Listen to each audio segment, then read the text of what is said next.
Here's how Torah sees the process of life and death. When a baby is conceived, what's going on?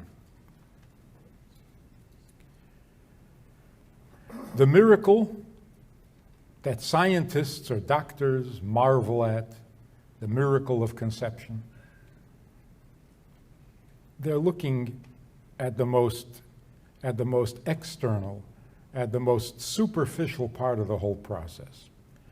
At the moment of conception, the conception, whatever you call it at that moment, is a complete soul, a complete being, a human being without a body. I mean, hardly a body. But there's intelligence, there's emotions, there's awareness, there's sensitivity. All of that is already there. The only thing that is lacking is speech, articulation. Probably because it has no one to talk to. So it doesn't really need speech. Other than that, it's a complete human being. And this is why the sages have always told us, and of course our grandmothers always told us, that when a woman is pregnant, she has to be careful what she's exposed to, what happens around her, and even her own thoughts and feelings have to be in consideration of the baby. Because the baby hears and feels and knows and cares and reacts. So what gives a child, as you mentioned before, a child is born, and every mother knows this, every child is born with a complete personality.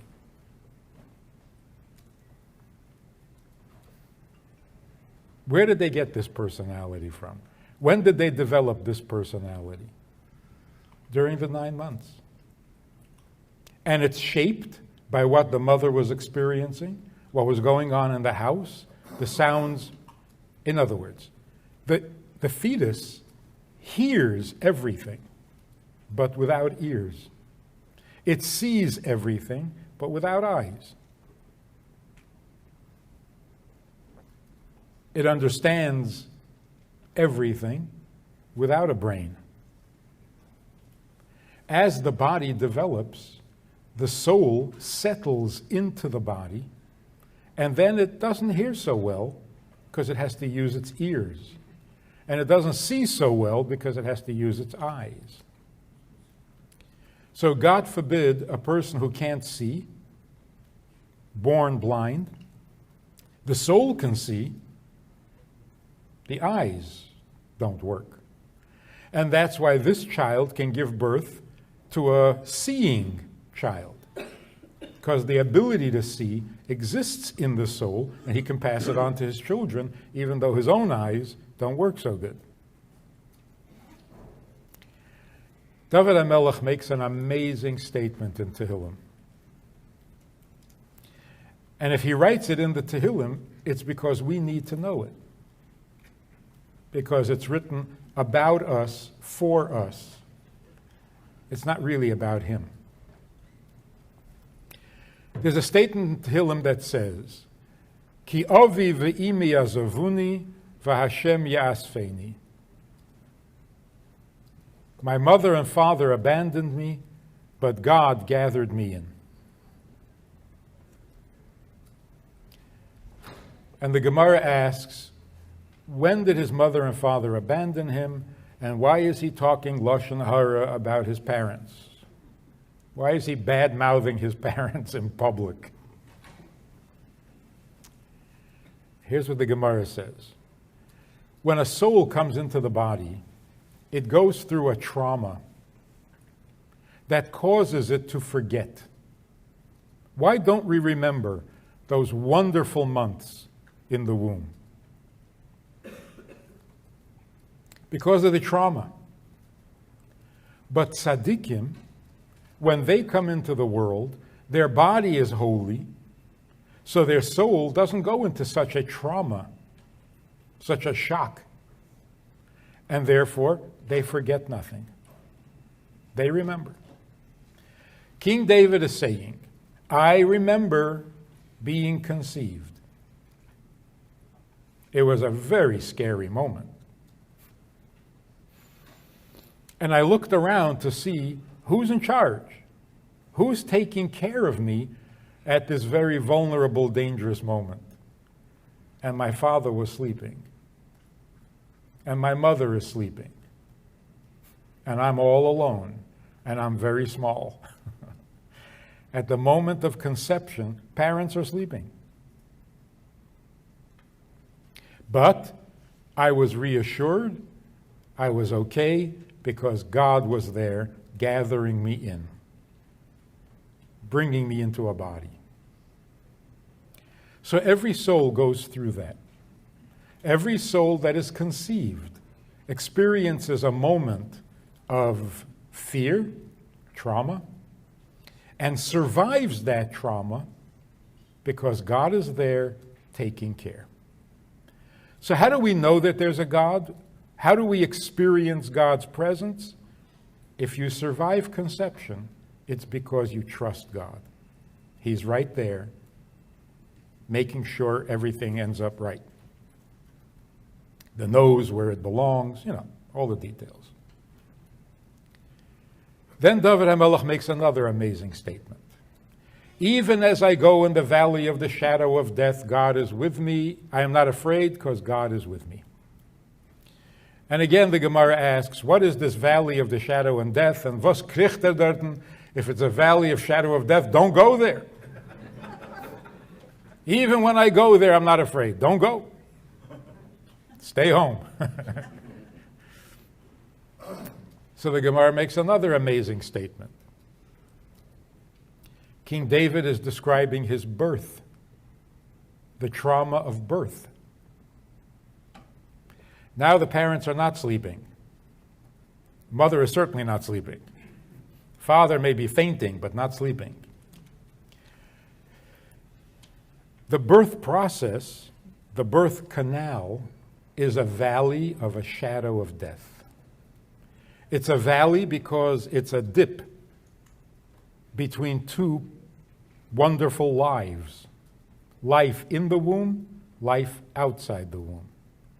But there's a valley in between, where you're nishtahin or nishtaher.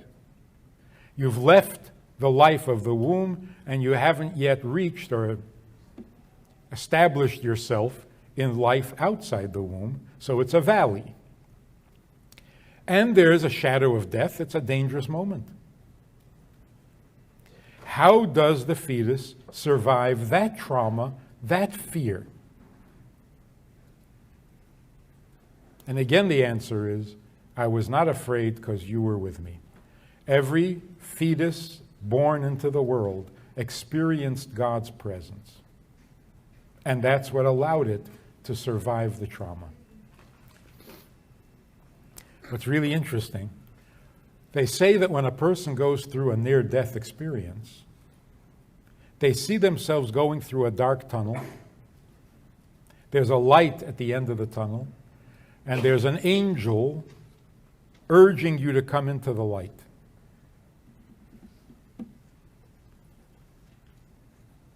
A near-death experience is actually a flashback to birth. You remember being born.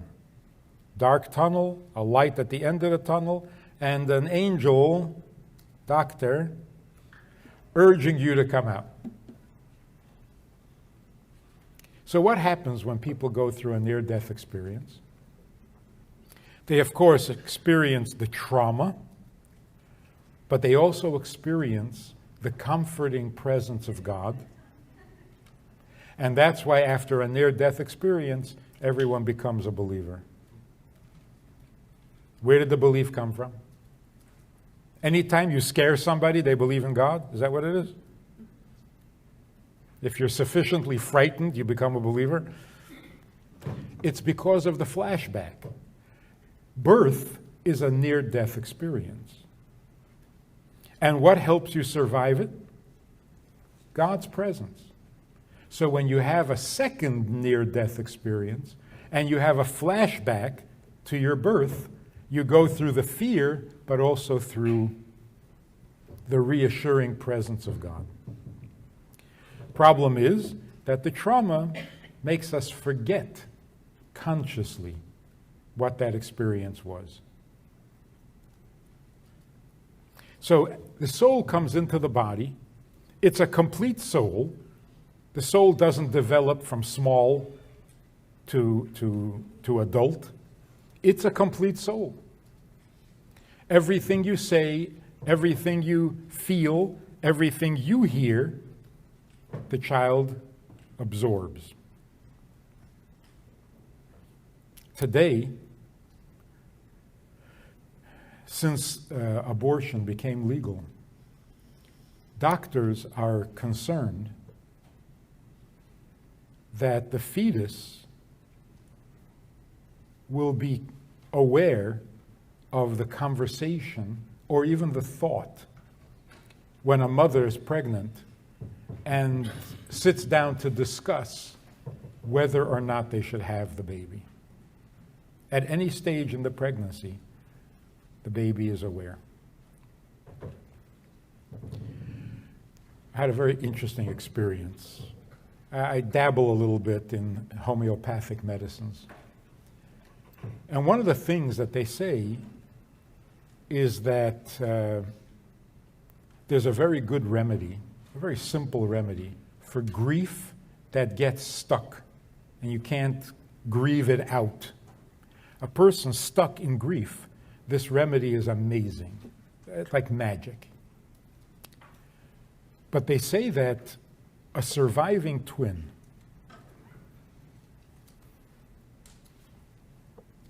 parents may not even know there were twins, but the surviving twin is born grieving because he lost a sibling, best friend. The surviving twin won't be able to process that grief because he's not conscious of what he's grieving about, or that even that he's grieving. And so that grief will be stuck in the child, and the child will be frustrated, frustrating, difficult, unhappy for no apparent reason. Parents won't know what to do with the child. You give the child this remedy, and you have a new and improved. I mentioned this once in a talk in California. And a woman came over to me afterwards and says, I have an 11-year-old boy. He's impossible. He's in his third school, and they're threatening to throw him out. And now that you mention it, I remember he's a surviving twin. She gave him the remedy, and within days, the school called and said, what are you doing differently? He's cooperating. The grief dissolved, and he was a happy child again. So everything the child hears and sees has an effect. Today, when people discuss abortion, the child hears it. And the child is born with an attitude about its own life that it's negotiable. And so they're reckless with their own lives. They're a little suicidal. So when Mrs. Reagan, if you remember, Mrs. Reagan said, just say no to drugs. Why? Well, it can kill you. The children of today say, yeah, so? That's the whole thrill? That's not a reason not to do it. So there's a certain recklessness, carelessness about life that didn't exist before. So they're concerned that that kind of conversation should not happen once there's a pregnancy. Because even if you decide now that you're not going to have the abortion, the child already heard the conversation. So his life is negotiable. Not a good way to start. Same is true in many other things. Anger between mother and father. Ugliness between mother and father. The child grows up and you say, so you want to get married? Not really. Doesn't appeal to me. All we're going to do is fight anyway. So, our sages and our grandmothers were absolutely right. A pregnant woman should be protected. No surprises, no bad news, no arguments, no fights, because the baby is listening. And a baby hears everything. Now, the same is true on the other end of life. Let's say a person is really very ill and goes into a coma. Does he hear? Does he see? Is he aware? Of course he is. More than when he wasn't in a coma, because when the person is in the coma, the soul hears without the ears, sees without the eyes, thinks without the brain. And that's why measuring brainwave activity is not a good indicator, because maybe the brain isn't thinking, but the soul is. If you could bring the soul back into the body, the brain will think again. So life comes in gradual stages to the body and leaves the body in gradual stages. That's why we sit Shiva. God forbid a person passes away, we sit Shiva. The first 3 days are very sad. The next 4 days, not so sad. The end of 7 days, complete change. Get up, go back to business. But for 30 days, shloshim, there's still a certain amount of grief. Till the end of the year, there's a lesser amount of grief. And after that, there's the yahrzeit once a year. The real meaning of that, and we fail to notice this, the beauty and the brilliance of it. What does it mean when Torah tells you to grieve? For how long to grieve? When to grieve? Can you really dictate that? What if you don't want to grieve? And what if you want to start next week, not the first week? The whole grieving process is part of the levaya. It's part of the funeral. In Hebrew, the word for funeral is to accustom, to follow. Of course, technically you follow behind the casket. But what it means is escort the soul to its resting place. It doesn't end at the funeral. After the funeral, we continue to escort the soul. When the soul is in most pain, we share that pain. That's the first 3 days. The next 4 days of the Shiva, the soul is getting used to its new life. And so we ratchet down a little bit, keeping up with the soul. 30 days, the soul is getting accustomed, getting settled, so we feel that discomfort, and we continue to follow the soul through its experience. So we don't just say goodbye and walk away. Why is the soul in pain? The adjustment is painful. Yeah. So the Torah is not telling you how you should feel. The Torah is telling you what the soul is going through, and you empathize and share that. And in that way, you escort the soul to its rest. You don't stop until the soul is really resting, and that takes about a year.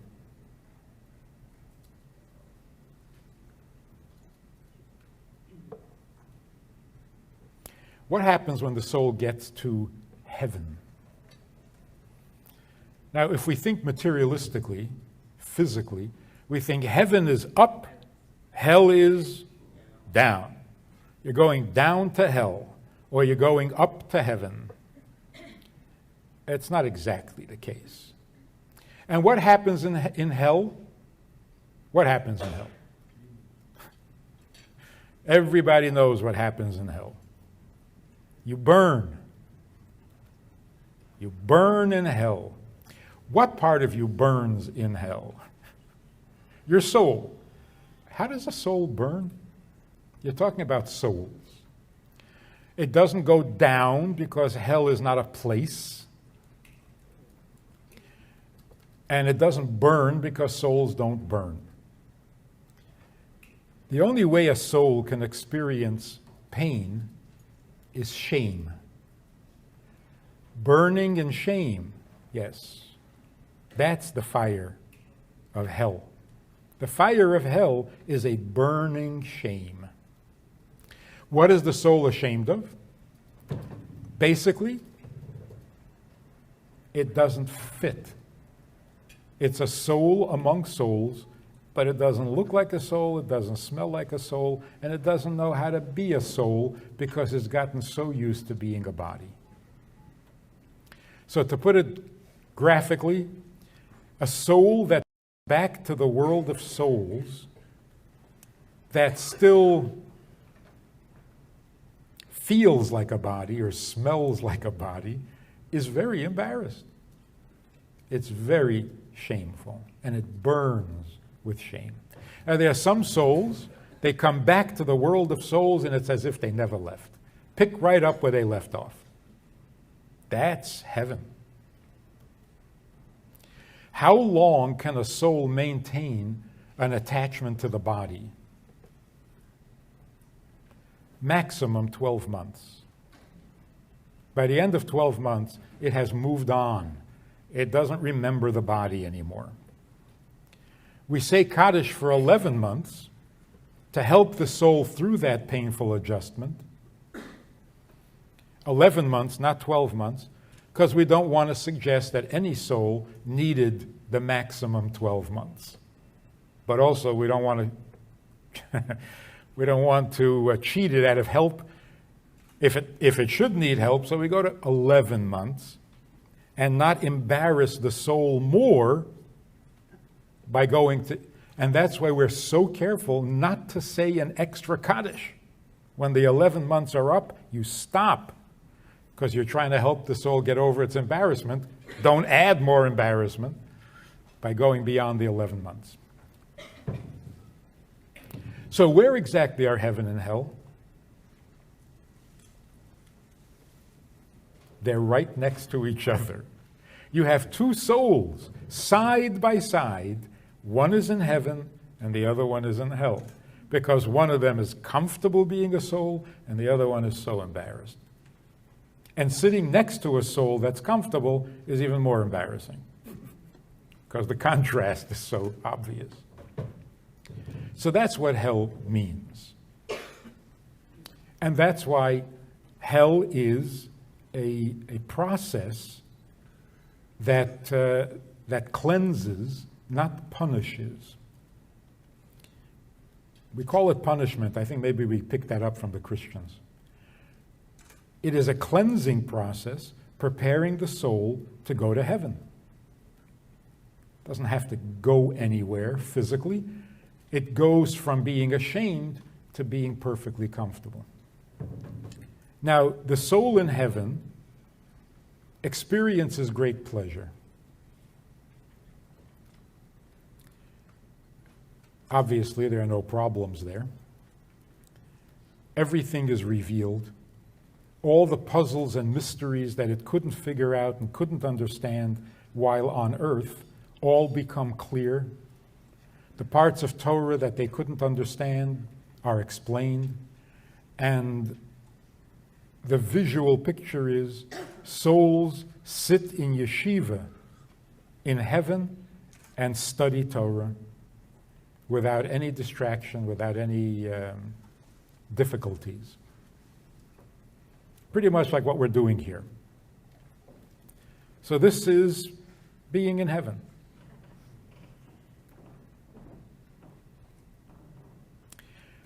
But the soul is not content in heaven. And that's why the expression, unfortunately, we all use it. The expression, he's in a better place. That's not Jewish. You can even hear it in the tone. He's in a better place now. Jews don't talk like that. You know? Jews will say, stop kvetching, he's in a better place. That sounds more Jewish. You know, but that's soft. That. So you know it's wrong. There is no better place. There is no better place than on earth. There's no better place for a soul than in a body. As painful as it might be, as frustrating as it might be, it's the best place. Because in a body, a soul can actually serve God. In heaven, the soul is being served. For Jews, that sounds like a retirement home.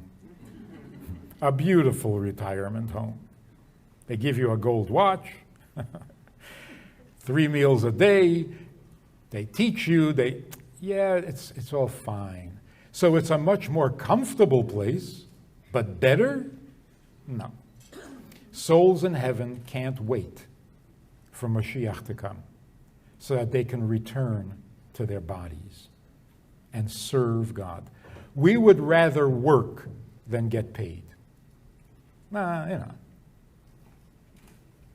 Ideally.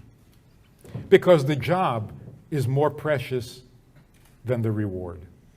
To serve is more precious than the pay we get for it. So we are not very comfortable being in heaven. It's okay for a month, 2 months, but enough. Got to go back to work. Now, what happens when the souls come back into bodies? Not born again, but resurrected. The physical body that the soul inhabited during its life on earth is rebuilt. It decomposed, now it has to recompose. The same body, not a new body. That's called the resurrection of the dead. The soul doesn't need to be resurrected. It doesn't die. It comes back to a body, but the body had decomposed, had gone back to the dust. Now it needs to recompose, like running a film backwards. The reason is because doing mitzvahs is only possible if you have a body. Without a body, you can't do a mitzvah. So to reward the soul in heaven for doing mitzvahs and let the body sleep in the dust, that's not justice. The real reward for mitzvahs has to include the body. In fact, the body is primary. And that's why the soul must come back to the body to receive its reward. The Gemara gives an interesting analogy. There was a lame guy and a blind guy. And they were hungry. And they wanted to steal some fruit from an orchard. But there was a wall around the orchard. So the lame guy couldn't climb the wall, and the blind guy couldn't see his way. So the blind guy took the lame guy on his shoulders. And the lame guy directed the blind guy to the wall and was able to reach over the wall and steal some fruit. Now they were caught. And the judge said, who do I punish here? Because the blind guy couldn't do it without the lame guy, and the lame guy couldn't do it without the blind guy. So the judge decided they both need to be punished, but in the way that they sinned. So put the lame guy back on the shoulders of the blind guy and punish them as one. That's the analogy to the reward. How do you reward a body and soul? The soul couldn't do the mitzvah without the body couldn't do the mitzvah without the soul. How do you reward them? Well, put them back together again the way they were when they did the mitzvah, and then reward them. That's the resurrection. There's also reincarnation. You have had a few lives. so far. Each life had a body. When you come back, which body will you come into? Actually, we're not coming back. Time's up. So there's no time for another incarnation. So this is it. This is our final. But those souls who have had past lives and are now going to come back into a body, which body will they come into? Some people suggest that they get to choose their favorite body. Others suggest you get to choose the best parts of each body. Like a Mr. Potato Head.